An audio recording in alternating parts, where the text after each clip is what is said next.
ایمان پلورونکي 21مه برخه.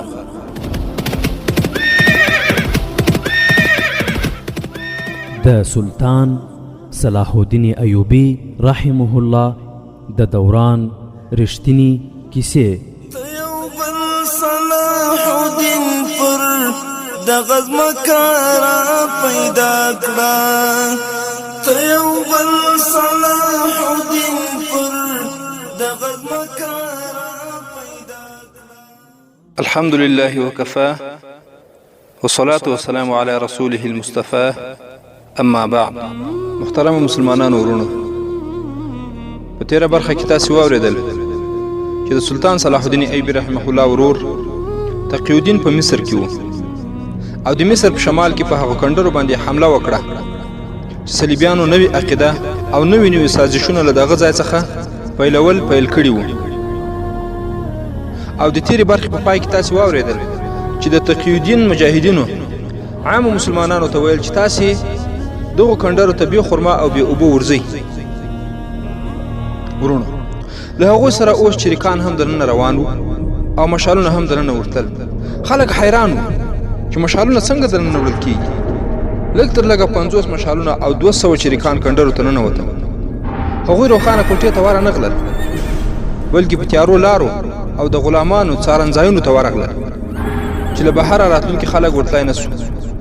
په هغوی کې له ځینو سره خنجرونه او له ځینو سره خنجر ډوله وړې چړې هم وې او له ځینو سره وړې لیندۍ او غشې هم. له هغې دروازې نه هم چې خلک پر راوتل، چریکان ننوتل. هغوی له لارښوونې سره سم ځانونه تیار ځایونو ته ورسول. ورونو، د تقی الدین 200 اسپاره مخکې ولاړل او هغوی ټولې کندرې کلابندې کړې. له هغوی سره پیاده ټولي هم وو چې مجاهدینو یې له دننه راوتونکي خلک یو لوري ته راټولول. چریکان چې له مشالونکو سره دننه ولاړل، نو هغوی داسې احساس کړه لکه د کوم څیز نسته چې ورننوتلي. دننه لارې او کوټې د کلمو په څیر دغو لارو هغوی پر جادو واړول چې په لیدلو یې چریکان حیران پاتې سول. دا یوه ډېره پراخه او لوړه کوټه وه. دننه پکې ډېر سړي او ښځې وې. په هغوی کې ځینې داسې وو چې مخونه یې د څیرونکو حیواناتو په څیر وو، ځینې خو انسانان وو، خو د هغوی دومره بد شکلونه وو چې په لیدلو یې سړی وېرېده. هغه د پیریانو او بلاګانو په څیر ښکارېدل. ورونو، د هغوی په منځ کې ښکلې نجونې هم وې چې جلبونکي او ځلېدونکي جامې یې اغوستې وې او په خندا یوې او بلې خواته ګرځېدلې. یوه لوري ته د یو دیوال تر څنګ یو څو ښکلې نجونې د ښکلو ځوانانو سره په ناز روانې وې. هلته له چت نه تر فرش پورې پردې ځړول سوي وې چې ښي او کیڼ لوري ته بتلې او راتلې. بل لوري ته سترګې برېښوونکې روښنایي بلېده او مړه کېده. ورونو، که چریکانو ته ویل سوي نه وای چې د کندرو په منځ کې هر څه دي او په هر شکل دي، هغه انسانان دي او دننه نه کوم پیری شته او نه بلا او نه هم ښاپیرۍ، نو چریکان به ټول له هغه ځایه تښتېدلي وای، ځکه چې ډېر هیبت و او صلیبیانو دا ځای ډېر وحشتناک جوړ کړی و. هلته چې کومې ښکلې پیغلې او زلمي ول، هغه هم ویرونکي ښکارېدل. دغه حیرانونکي مخلوق چې کله مشالونکي چریکان ولیدل، نو د هغوی د ویرولو لپاره یې ویرونکي غږونه وایستل. کوم سړی چې بد شکله او د څیرونکو ځناورو په څیر به و، د هغوی اوازونه هم ویرونکي وو. په دې دوران کې ښایي چې یو یا څو کسانو یې له ویرې له وجې خپلې څیرې راڅرګندې کړې وي. دا د څیرونکو حیواناتو څیرې وې چې کله یې لرې کړې، نو له دوی څخه انسانان راووتل. چریکانو ټول راونیول او د ټولې څیرې یې لرې کړې. هلته شراب هم پراته وو. ورونو، هغه ټول یې بهر یوړل. د کندرو د نورو برخو په تلاشي کې یو سړی ونیول سو چې په یو تنګ سوري کې سر دننه ایستلی و او ویرونکي چیغې یې وهلې او ویل یې له ګناهونو توبه وکړئ، عیسی علیه السلام راتلونکی دی. او دغسې نورې کلمې هم هلته ویلې. دغه سوری تاو راتاو هغې کوټې ته ورغلی و چې روښانه او لیدونکي یې پر اصراره و. ویرونکي او ښکلی مخلوق یې لیده. ورونو، دغه تاو راتاو غار هغې لویې کوټې ته ورغلی و چې هلته به نندارې ته خلک ولاړ وو او دغه ویرونکي ننداره به یې لیدله او ښکلی مخلوق یې هم لیده او په دې به حیرانېدل. دغه سړي یې له هغه ځایه لرې کړل. د چریکانو قومندان سر په سوري کې ننایست. ویې ویل: ای بې لارې شوي خلکو، نن شپه کورونو ته مه ځئ سبا سهار به تاسې ته هغه رازونه رسوا سي چې تاسې د لیدلو لپاره لیواله واست. په کنډرو کې دننه هیڅ چا هم مقاومت ونه کړ. د تورو او خنجرونو په مخ کې ټولو ځانونه د نیول کېدو لپاره وړاندې کړل. شریکان د نیول شوي کسانو په ښودنه هغو ځایونو ته ورغلل چیرې چې د برېښنا په څېر ځلېدونکې رڼا برابره سوې وه. په پټو پټو ځایونو کې مشالونه ایښودل سوي وو. شاته یې د لرګیو تختې وې چې زرورق پرې لګول سوي وو. دغه تختې به یوې او بلې خواته کېدې او د زرورقو ځلکا به په سترګو پرېوته او رڼا به یې څو چنده کوله او د کوټې د تیاره کولو لپاره به یې مشالونه شاته کړل. ورونو لکه په مخکې کیسه کې چې تېر سول، په ځینو حالاتو کې به د وریځو غږونه هم وو چې دغه صلیبیانو د وریځې د غرخارې اوازونه به یې هم د اوسپنې له څادرونو څخه ایستل. هغه به یې چې وښورول نو دا ډول اوازونه به پیدا کېدل.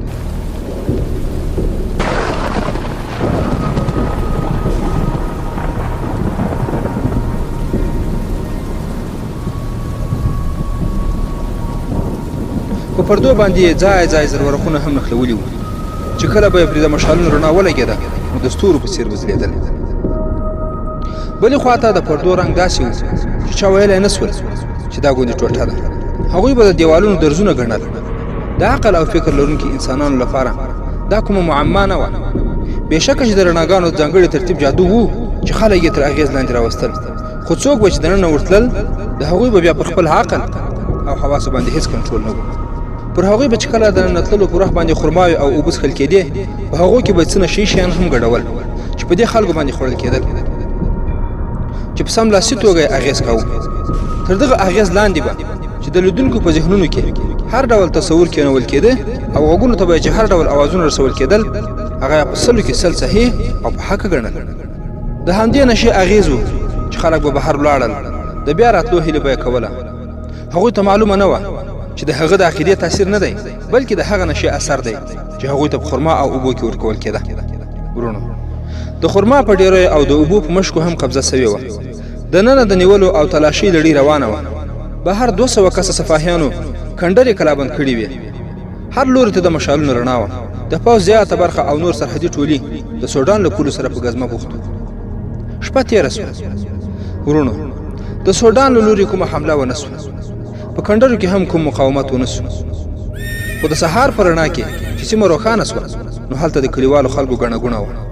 ځینې خلک یوې او بلې خواته ویده وو، خو ټول اسپرو کلابند کړي وو.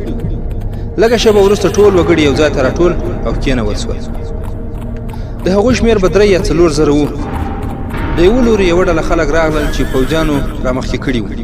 په دې ډله کې د څرونکو حیواناتو او د مرغانو د څېرو په څېر انسانان وو. په دوی کې بد شکله او ویرونکي انسانان هم وو.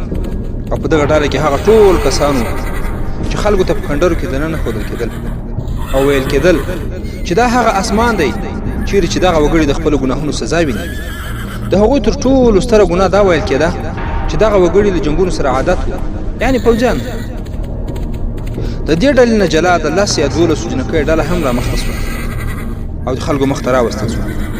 دا ډېرې ښکلې نجونې وې. له دوی سره ښکلي ځوانان هم وو. دغه دواړه ډلې یو لوړ ځای ته پورته کړې او د ټولو خلکو مخې ته ودرول سول او ورته وویل سول چې خلکو ته خپلې اصلي څېرې وښایه. ټولو د ځناورو او مرغانو مصنوعي څېرې له مخونو لرې کړې. له هغو نه روغ رمټ انسانان راووتل. د کومو خلکو چې د وحشي ځناورو څېرې وې هغه هم مصنوعي وې. هغوی هم خپلې مصنوعي څېرې لرې کړې. په دغه صحنه کې خلکو ته وویل سول چې له دغو سړیو او ښځو سره نږدې تېر سي او ویې پېژني. خلک دې ته حیران وو چې دا خو آسماني مخلوق نه بلکې د ځمکې انسانان دي. په سړیو کې زیاتره وپېژندل سول د هماغه سیمې اوسېدونکي وو. نجونې هم وپېژندل شوې.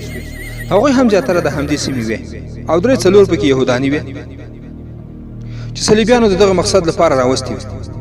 خلکو چې هغوی ولیدل نو بیا هغه مجرمان مخې ته راوستل چا چې دا جادوګري جوړه کړې وه. په هغوی کې 6 کسه صلیبیان وو چې د مصر د هغې سیمې ژبه یې هم ویله او پرې پوهېدل. هغوی ډېر زیات کسان له همدې سیمې نه له ځان سره ملګري کړي وو. د شپې له نیول کېدو وروسته یې په هغوی اعتراف کړی و چې هغوی په 3-4 نورو جوماتونو کې هم امامان مقرر کړي دي چې خلک یې د دین په پرده کې د غیر اسلامي عقایدو پیروان کول.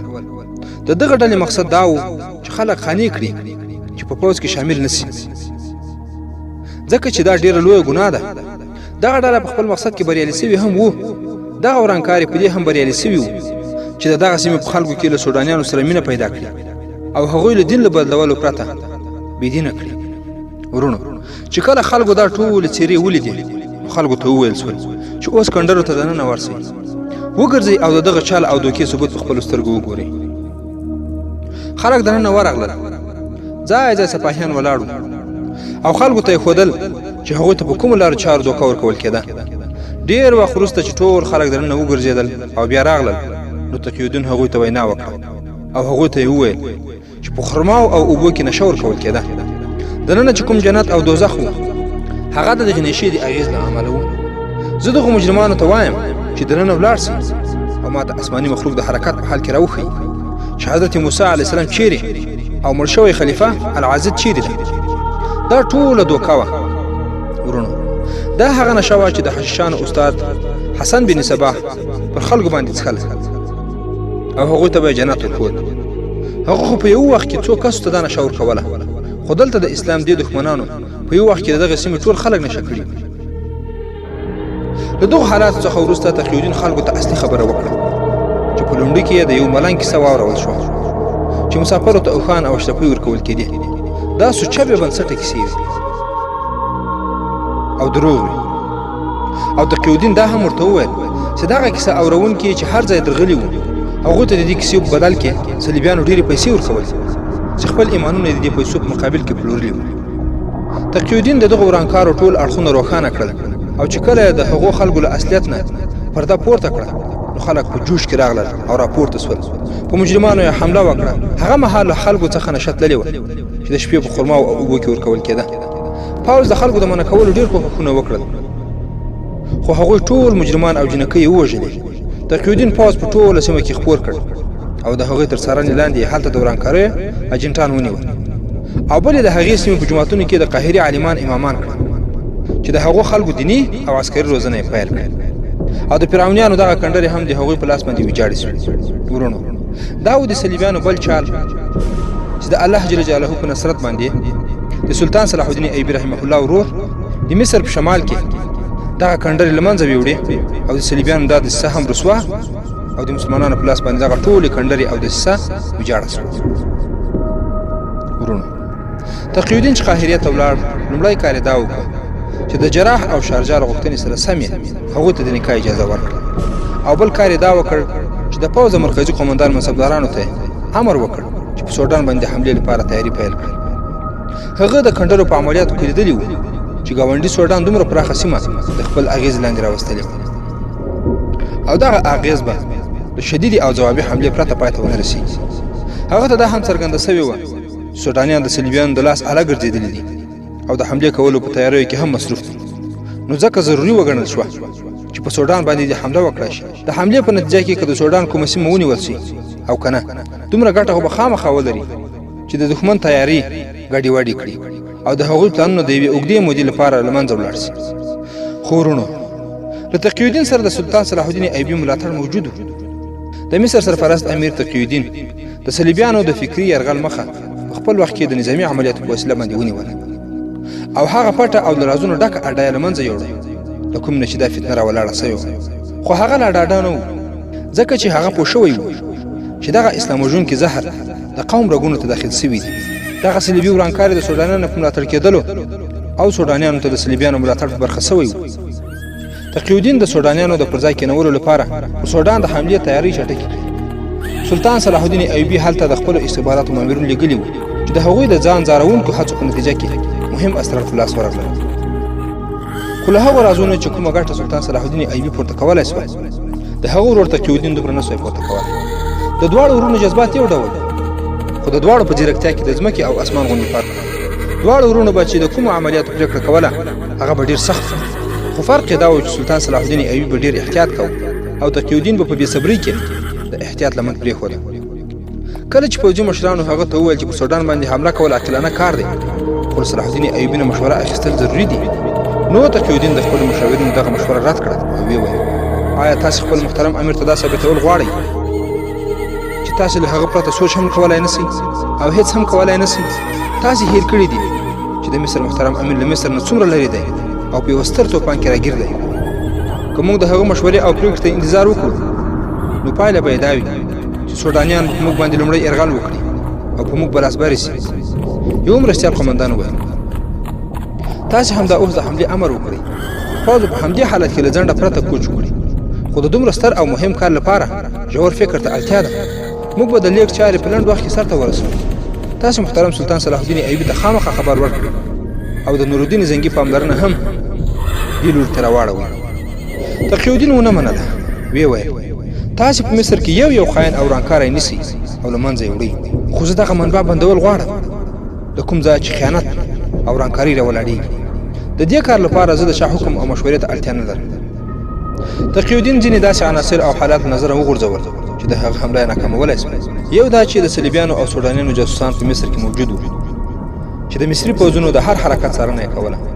د تقي الدین یو بله کمزوري دا هم وه چې دغه د دښمن جاسوسان مسلمانان او په پوځي او اداري چارو کې د لوړو عهدو څښتنان هم وو. بله دا چې سلطان صلاح الدین ایوبي رحمه الله چې په کوم تاریخ باندې سوډاني پوځ د بغاوت په جرم کې تجزیه کړ، د هغوی زیاتره قومندانان په سوډان کې وو. هغوی د سلطان صلاح الدین ایوبي له جنګي چالونو خبر وو، له پوځي ماحول سره بلد وو او د هغه له چالونو سره سم یې سوډاني پوځ روزلی وو. صلیبیانو هغوی ته ډېره ښه وسله او له اړتیا ډېر اوچت نظامي شیان ورکړي وو. دا کورني نیالګي وو. خو ورونو تقي الدین دا سوچ هم ونه کړ چې هغه د سوډان په کومه سیمه کې وړاندې تلل غواړي هغه یوه پراخه بیدیا ده چې اوبه پکې تر خطرناکه حده لږې دي، او په کوم ځای کې چې هغه یرغل کول غواړي دومره لرې دی چې پوځ بې له خطرې هلته رسول ګران دي. د مصر د نننیو حالاتو د کنټرول او د ورانکاریو د مخنیوي لپاره هم پوځ ته اړتیا وه. خو تقي الدین دومره پارېدلی و چې هغه په مکمله توګه د ښه نیت او اسلامي ولور تر اغېزې لاندې نظامي تیاری پیل کړ او سلطان صلاح الدین ایوبي رحمه الله ته د خبر نه ورکولو پرېکړه وکړه چې باید هغه خبر نه شي. خیر، د هغه په دې خپلواکي کې هماغه احساس و چې په سلطان صلاح الدین ایوبي کې و. هغه پوهېده چې سلطان صلاح الدین ایوبي رحمه الله حمله د یو چټک او تیز توپان سره ده. صلیبیانو د فیصله کوونکي جنګ پرېکړه کړې ده. هغه چې څه فکر کړی و هغه صحیح و. هغه مهال سلطان صلاح الدین ایوبي له کرک کلا نه 8 یا 9 میله لرې په یوه غریزه سیمه کې د قومندانانو مرکز جوړ کړی و. دا د هغه وخت په تنکېدو ځای و. هغه د مرکزي قومنداني مرکز د حرکت په حال کې ساتلی.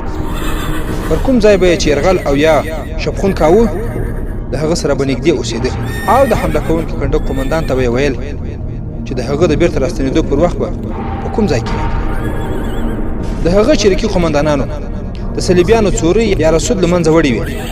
د ګوریلایانو کوچني ګروپونه د هغو صلیبي پوځونو لپاره ناڅاپي مصیبت ګرځېدلی و چې په بیدیا کې خپاره وو. د صلیبیانو تاوان خو بې حده زیات و، خو د ګوریلایي ګروپونو شهادتونه هم معمولونه زیات وو چې دا فدایان به ولاړل، 3-4 به یې ژوندي راتلل. داسې راپورونه هم راتلل چې صلیبیانو داسې لارې چارې غوره کړي دي چې د چریکي ګروپونو د شپې حملې بریالیتوب ته نه پرېږدي. له دې امله چریکان مجبور وو چې ځانونه قربانۍ ته تیار کړي. سلطان صلاح الدین ایوبي د خپلو چالونو او د پوځونو د خپراوي پروګرام په تغییر کولو فکر کاوه چې دغه پروګرام باید بیرته تغییر شي. خو سلطان صلاح الدین ایوبي خپلو مرستیالانو قومندانانو ته وویل داسې ښکاري چې صلیبیان موږ مخامخ جګړې ته مجبوروي، خو زه به هغوی بریالیتوب ته پرېنږدم او زه به اوس د زیاتو ځوانانو له شهادتونو هم ډډه کوم. یو مرستیال قومندان وویل زه د ګوریلایي د ګروپونو د مجاهدینو د شمېر زیاتولو مشوره درکوم چې هغه زیات کړه. یو بل مرستیال وویل او چې زه هم دا مشوره درکوم چې موږ باید یوازې په دې محاذ کې د دښمن قوت له نظره ونه غورځوو. دا چې زموږ په پوځ کې ایماني جذبه زیاته ده، جذبه خو مجاهد په زړورتوب سره جنګولی شي او ځان د مرګ خولې ته ورکولی شي، خو د صوبې ضمانت بیا کېدای نه شي چې آیا صوبه به مو په برخه شي که یا. سلطان صلاح الدین ایوبي مسکی شو او ویې ویل هغوی چې کومې اوسپنیزې زغرې اغوستې هغه له هغوی نه موږ ته ډېره ګټه رسوي. تاسې نه ګورئ چې صلیبیان کله کوچ کوي نو د شپې لخوا له یوه ځایه بل ځای ته ځي. کله چې لمر راپورته شي نو ګرمي د هغوی زغرې د سکروټو په څېر ګرموي. زغرې اغوستونکي سپاهیان او سپارو د اوسپنې خولۍ او اوسپنیزه سینه پوښ ویستل غواړي او غواړي چې ویې او پر دې سربیره د اوسپنې وزن د هغوی د حرکت چټکتیا له منځه وړي. زه به هغوی د غرمې پر وخت جنګ کولو ته اړ باسم. کله چې د هغوی په سرونو د اوسپنې خولۍ له هغوی وباسي او په سترګو کې به یې راتویوي هغوی بړندېږي. تاسې د سپاهیانو کمی د متحرک جنګي تاکتیک او لولو په وسیله پوره کړه. خورونو په همدې وخت کې د سلطان صلاح الدین ایوبي د استخباراتو د مشر علي بن سفیان یو مرستیال زاهدان راغی. له هغه سره دوه سړي وو. د سلطان صلاح الدین ایوبي سترګې وځلېدې. هغه دواړه یې کېنول او پوښتنه یې وکړه چې څه خبر مو راوړی دی. دواړو له خپلو ګریوانونو څخه له لرګیو څخه جوړ سوي صلیبونه راوایستل چې په غاړو کې یې اچولي وو. ورونو، دا دواړه صلیبیان نه بلکې مسلمانان وو. د خپلو ځانونو څرګندونه یې په صلیبیانو باندې کوله چې یعنې موږ هم صلیبیان یو، او دغه د لرګیو صلیبونه یې په خپلو غاړو کې اچولي. دواړو صلیبونه له غاړې لرې کړل. له هغوی نه یې راپور وړاندې کړ او یې وویل: خو ورونو، دا دواړه د استخباراتو مامورین وو چې له کریک نه بیرته راغلي وو، او موږ او تاسې مخکې هم یادونه وکړه چې کریک د فلسطین یوه کلا ډوله ښار و چې د صلیبیانو په واک کې و. صلیبیانو د شوبک په نامه یوه کلا د سلطان صلاح الدین ایوبي په مقابل کې له لاسه ورکړې وه. هغوی په هیڅ قیمت کریک له لاسه ورکول نه غوښتل. د شوبک وروسته هغوی د کریک کلا ښه مستحکمه کړې وه چې په هغوی کې یو پلان دا هم و چې د کریک لپاره به په کلابندۍ یا مجاهده کې نه جنګېږي. کله چې د شوبک نه عیسوي او یهودي اوسېدونکي کریک ته تښتېدل، هغه مهال سلطان صلاح الدین ایوبي خپلو پوځي ادارو ته امر کړی و چې د نامسلمانو تښتېدونکو مخه دې ونیسي، هغوی بیرته راولي او ښه رویه ورسره وکړي. خو سلطان صلاح الدین ایوبي یو پټ امر دا هم کړی و چې زیاتره اوسېدونکي تښتې ته پرېږدي چې ولاړ سي. په دې امر کې دا اوازه هم وه چې له هغوی سره د سلطان صلاح الدین ایوبي د استخباراتو مامورین هم لېږل کېدل.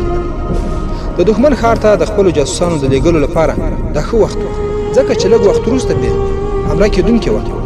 د مسلمانانو د استخباراتو مامورین د یهودي او عیسوي پناه اخیستونکو په جامه کې کریک ته ولاړل او د هغه ځای مسلمان اوسېدونکي یې د ځان ملګري کړل او پټ مرکزونه یې جوړ کړل. ورونو، له هغوی ځایونو به یې خبرونه سلطان صلاح الدین ایوبي ته رالېږل او سلطان صلاح الدین ایوبي په خپله د هغوی راپورونه اورېدل او پلان یې نیو. په هغه ورځ چې دوه کسه راغلل، سلطان صلاح الدین ایوبي په سملاسي توګه خپلې خیمې ته وغوښتل او نور ټول کسان یې له دغې خیمې څخه وایستل. د استخباراتو د مامورینو په راپور کې د صلیبي پوځ د نقل او حرکات او تنظیم په باب باندې راپورونه وو. سلطان صلاح الدین ایوبي له هغې سره سمه نقشه برابروله. دغه مهال د هغه په مخ کې هېڅ بدلون ونه لیدل سو. خبر راوړونکي چې ورته کله د کریک د مسلمانانو ناتواني او مظلومیت په تفصیل سره بیان کړ، نو د سلطان په څېره کې څرګند بدلون ولیدل سو. یو ځل احساساتي شو، پاڅېد او په خیمه کې په قدم وهلو پیل وکړ. خبر راوړونکي وویل چې له شوبک نه کوم صلیبیان کریک ته ورسېدل، هغوی په مسلمانانو ژوند حرام کړ. سلطان صلاح الدین ایوبي له ډېرو حالاتو نه خبر و. هغه دوه مامورینو هغه ته وویل چې هلته په بازار کې چې د کومو مسلمانانو دوکانونه دي، هغوی ډېر خفه دي. نامسلمان وګړي خو د هغوی دوکانونو ته نه ورځي. مسلمانان هم ویروي او د هغوی په دوکانونو کې سودا کولو ته یې نه پرېږدي او منع کوي. هلته د مسلمانانو په خلاف ناوړه تبلیغات پیل سوي. عیسویان او یهودان د جوماتونو مخې ته اوښان او اسونه تړي. په اذان او لمانځه خو بندیز نسته، خو چې کله اذان کېږي نو نامسلمان وګړي شور او غوغا جوړوي، نڅاګانې او خنداګانې کوي. ورونو، کله چې سلطان صلاح الدین ایوبي رحمه الله ته دا حالات بیان شول، څه فکر کوئ؟ سلطان صلاح الدین ایوبي رحمه الله به د هغو مسلمانانو د خلاصون لپاره څه وکړي؟ او ورونو، څه فکر کوئ چې د سلطان صلاح الدین ایوبي او صلیبیانو ترمنځ به دغسې حالات تر کومه روان وي؟ او دا چې په قاهره او فلسطین کې به نور څه پیښیږي، دا به په نورو برخو کې واورئ ان شاء الله تعالی. د 1/8 برخې پای.